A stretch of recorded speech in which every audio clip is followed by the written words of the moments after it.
Кратко откако навлезе во позитивен биланс, Opel најави дека ќе се враќа на рускиот пазар. Пред крајот на годинава во 15 до 20 поголеми руски градови ќе биде оформена нова дилерска мрежа која за почеток ќе нуди 3 модели.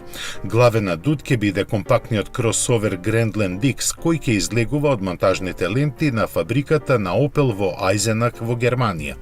Другите два, Zafira Life и доставниот Vivaro, ќе се произведуваат во заедничкиот погон на групата PSA и Mitsubishi во градот Калуга, јужно од Москва. Наскоро се очекува и четврт модел, а среднорочните планови предвидуваат удвојување на продажната мрежа. Ова треба значајно да придонесе за реализацијата на плановите за тројно зголемување на пазарното учество на PSA групата во овој регион. Со нив исто така е предвидено возилата на Opel во наредните 5 години да започнат да се продаваат на 20 на нови пазари надвор од Европа. Иако е голем, стратешки важен и атрактивен пазар со значаен потенцијал, Opel заедно со Chevrolet се повлече од Русија во 2015 година како резултат на променливата бизнис политика на General Motors. Фабриката во Санкт Петерсбург се затвори, а беше откажано и заедничкото производство со рускиот газ.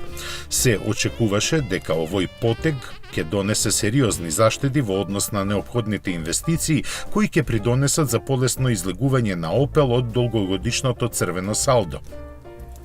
До тоа сепак не дојде се до ланската 2018 која беше прва цела година откако Opel е дел од француската група. Според финансиските резултати, германскиот производител лани оствари приходи од продажба во висина од 18,3 милијарди евра и добивка од 859 милиони евра. Ова има посебно значење бидејќи претходните прогнози беа дека марката ќе се врати во профитабилните води во 2020 година. Дел од цената за ова платија и 3700 вработени во Германија кои останаа без работа.